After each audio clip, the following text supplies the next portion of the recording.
Entendes o que estás lendo? O podcast que te leva através das páginas da Bíblia, livro por livro, capítulo por capítulo. Uma exposição bíblica emocionante. Aperte os cintos e embarque comigo nesta viagem.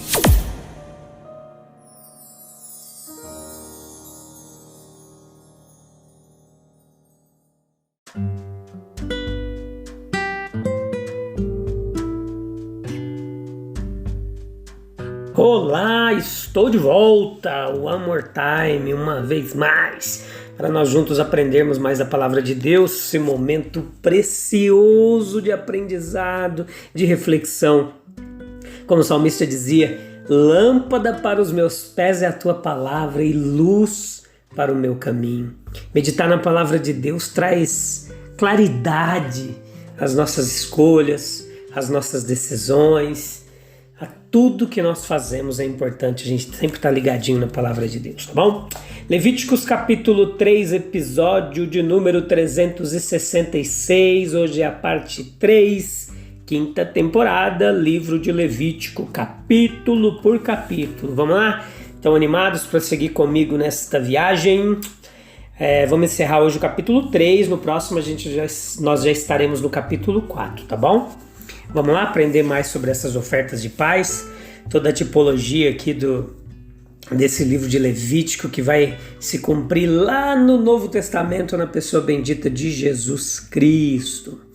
Vamos falar hoje dessa oferta de paz do rebanho, né? O que era isso aqui, do versículo 6 ao 10 desse capítulo 3? Essa cerimônia aqui em relação a isso é quase idêntica do rebanho já descrito. No entanto, existem algumas expressões no decorrer da descrição que não são encontradas no parágrafo anterior que nós vimos no outro episódio. Eu vou explicar para vocês, tá? Eu chamo a atenção aqui, versículo 8 ao 10, a descrição da gordura do cordeiro. O que era isso? Observe essa expressão de Levítico capítulo 3, versículo 9. Eu vou ler aqui na nova versão transformadora, tá bom? Desta oferta de paz, a gordura será apresentada como oferta especial para o Senhor. Incluirá a gordura da parte gorda da cauda, cortada rente à espinha, toda a gordura que envolve os órgãos internos. A cauda das ovelhas, mesmo em nosso clima, ela é gorda, mas no Oriente ela é notavelmente gorda. Além da gordura da cauda, né, muitos hoje cortam, né? Mas aqui nesse contexto eles mantinham ela, e essa gordura aqui da cauda e também toda a gordura do interior que em uma ovelha poderia pesar bastante. Veja que essas partes elas eram consideradas para eles a sede das paixões animais. Tomando como pressuposto essa visão, a lição de seu consumo no altar seria que nossas paixões deveriam estar em completa sujeição a Deus. O rápido consumo da gordura dos cordeiros no altar é, portanto, apropriadamente usada para descrever o extermínio dos ímpios. Veja, como diz lá Salmos 37, 20, mas os ímpios perecerão e os inimigos do Senhor serão como a gordura dos cordeiros, eles serão consumidos em fumaça, serão consumidos. Olha como você entende melhor o Salmo, entendendo o que diz Levítico, né? Isso era a cultura daquele povo. É importante a gente entender como eles pensavam, como eles viviam, como eles adoravam, como eles serviam. Assim a gente entende muito melhor o texto bíblico. Veja a expressão do versículo 11, ó. Alimento da oferta feita ao Senhor. Alguns estudiosos, eles interpretam isso como significando que o que é consumido é como comida para o fogo. Olha só que interessante. Mas isso é para não dar nenhuma informação. Isso também não seria motivo suficiente para a proibição da gordura como alimento para um israelita. Versículo 16 e 17. Veja outra coisa interessante, observe que a gordura misturada com a carne, ela não era proibida. Olha lá, Neemias capítulo 8, versículo 10. apenas as porções prescritas para serem oferecidas no altar. Vamos lá, entender então. Como que se poderia dizer que Deus se banqueteia com tal comida? Não literalmente, meus queridos, entenda, mas certamente, mas figurativamente. Olha lá. Assim seus atributos de justiça e misericórdia são, por assim dizer, famintos por satisfação. E essa satisfação eles encontram naquele sacrifício de Cristo, em virtude do qual ele não é apenas misericordioso, Romanos capítulo 3, versículo 24 e 26, em virtude do qual ele não é apenas misericordioso, mas justificador dos ímpios. Para nos beneficiarmos dessa misericórdia de Deus, nós devemos justificá-lo por arrependimento sincero e fé verdadeira. Veja que a nota do versículo 17 que proibia comer sangue, olha só. Quais são as razões para isso? A primeira é que o sangue é a vida da carne. A proibição do sangue como alimento é um preceito de Noé e essa razão é dada ali. O objetivo é dar valor à vida. Gênesis 9, versículo 4 e versículo 6. Entenda que isso era lá naquele contexto. E hoje ainda nós vamos entender se cumpre ou não. A segunda é que o sangue é dado sobre o altar para fazer expiação pela alma, vida por vida. Os judeus fazem com que o animal, após o abate, ele fosse suspenso em ganchos, próximos ao local das argolas para a retirada da pele. Quão sugestivo, não é isso? Lá quando Jesus é morto no madeiro, na cruz. A próxima coisa aqui era a abertura do coração da ovelha para deixar o sangue restante escapar. Levítico capítulo 3, versículo 16 e 17 diz isso. Como o autor da vida e o doador de toda a generosidade, Deus poderia ter reivindicado a totalidade de cada sacrifício, mas ele discriminava entre as partes da vítima, ali separava, reservando uma parte para si e outras vezes apenas uma pequena porção do que lhe era apresentado. Na oferta pacífica era selecionado para o altar como requisito de Deus a gordura do animal. O restante ia para os sacerdotes e o ofertante. Aprenda aqui, meu querido, que não as porções menores, mas as mais escolhidas, elas deveriam ser reservadas para o serviço de Deus. Isso nos ensina que as concepções, quando elas são baixas a respeito de sua majestade e perfeição, elas levam a uma observância religiosa que é um insulto e não uma honra. Adiar a leitura das escrituras ou a oração até que a mente e o corpo estejam cansados é um exemplo dessa regra. Deixe que nossos momentos mais frescos, digamos assim, nossos pedaços mais doces de pensamento e poder sejam separados para o Senhor. E da mesma forma, não pergunte quão perto posso andar da linha divisória entre a igreja e o mundo.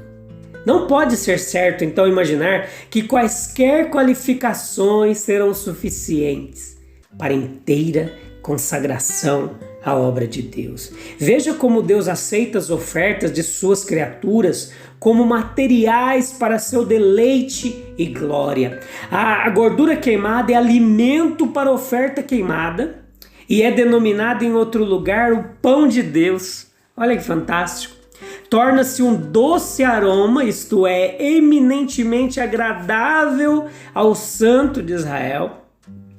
E nessa palavra que alimento, nós discernimos o significado da oferta pacífica como uma refeição sacrificial, no qual, devolvendo a Deus o que ele havia concedido anteriormente, reconheceu sua dívida e agradecimento. Foi feito um convidado na mesa do Senhor, visto que ele comeu parte do animal que era alimento para oferta queimada, e teve todas as suas outras provisões santificadas para o sustento da vida, sendo permitido consumir todas as porções de animais impróprios para sacrifício, Lembre-se da obrigatoriedade dos estatutos divinos. Eles proíbem tanto quanto comandam.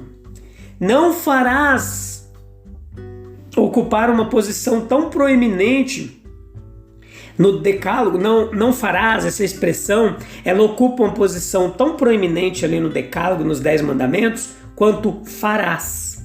Veja que o homem não precisa apenas experimentá-lo, como nossos primeiros pais, e dirigi-lo, mas um realmente envolve o outro. Observe que o homem não pode consumir, a si mesmo pode ser consumido adequadamente no altar.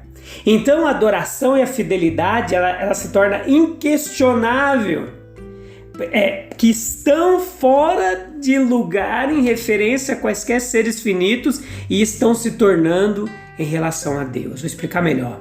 Eles são igualmente obrigatórios para todas as gerações. Eles nos respeitam quanto nossos pais, e aqui as leis de Deus diferem das proclamações dos legisladores humanos. Os preceitos de Deus só mudam com uma nova dispensação.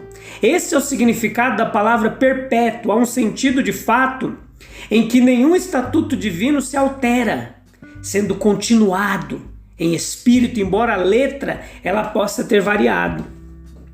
Então, eles entram em todas as fases da vida. A proibição ela deveria ser cumprida nas habitações, bem como no tabernáculo. Não façamos uma distinção muito grande entre a adoração feita na casa de Deus e o lar, ou na oficina, ou na fábrica. É característico dos tempos do Evangelho ter a lei escrita no coração, para que levemos conosco onde quer que formos. E assim nós seremos impedidos de pecar contra Deus. Veja que o versículo 17, há muita ênfase na proibição de duas coisas. A gordura e o sangue de animais mortos deveria ser um estatuto perpétuo para as suas gerações em todas as suas habitações. A gordura assim interditada era aquela que era oferecida em sacrifício, não aquela que estava entremeada com a carne magra, Neemias 8:10. Nós podemos olhar aqui para o significado dessa proibição.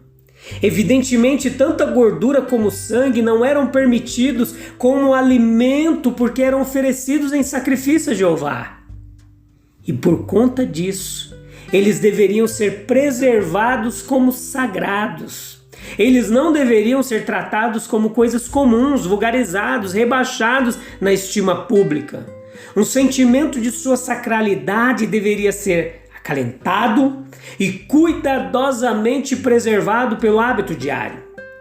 O uso contínuo dessas partes como carne, bebida, mesa, teria o efeito que seria obsoleto. Era, portanto, um ato de dever religioso abster-se deles. Por tal abstinência, os seus sentimentos de reverência e piedade seriam guardados e preservados. Foi por um motivo semelhante que nenhuma violação deveria ser feita ao sagrado sentimento de maternidade. Que a lei foi repetida 3 vezes. Não cozerás um cabrito no leite de sua própria mãe. Lá em Êxodo 23:19. Veja que a influência do hábito diário sobre os sentimentos mais sutis da alma é muito gradual e imperceptível, mas no final é muito grande, muitas vezes é decisiva para o bem ou para o mal. Meus queridos, guarde isso. Nós devemos guardar diligentemente os nossos sentimentos sagrados, para guardar o nosso coração acima de tudo. Entre outros perigos a serem evitados, está o de permitir que as coisas sagradas sejam vulgarizadas pelo uso muito frequente, que percam sua força e virtude por causa do excesso de familiaridade. Já viu isso acontecer? Eu já vi muitas vezes, tá bom? Então persista, insista. Algumas partes dos textos podem parecer um pouquinho complicado para quem está começando a tentar entender a Bíblia agora, mas escute 1 vez, 2 vezes. Se você não entendeu, entre em contato com a gente, aí pelo Instagram, Entendes _ o que está lendo, manda um direct, tem o meu WhatsApp aí, tenho várias formas de você entrar em contato comigo, e-mail, a gente pode ir tirando algumas dúvidas se você tiver sobre o texto sagrado, tá bom? Estou à sua disposição e a gente continua aqui, firmes e constantes. Vamos para o capítulo 4, tem muita coisa legal para a gente aprender ainda, meus queridos. Os evangelhos que eu já fiz também, de Lucas e João, se você não ouviu, escute. Tem muita coisa legal, Gênesis ali, princípio da criação, o Êxodo, muito joia. E agora nós estamos vendo a continuação de Êxodo aqui, Levítico. É importantíssimo a gente entender o texto de Levítico. Vai clarear muita coisa quando a gente for para o livro dos profetas e para o Novo Testamento. Todo o texto bíblico você vai compreender muito melhor depois que entender toda essa parte dos sacrifícios sagrados aqui. Beleza? Deus abençoe sua vida. A gente se encontra em breve. Um abraço. Tchau, tchau.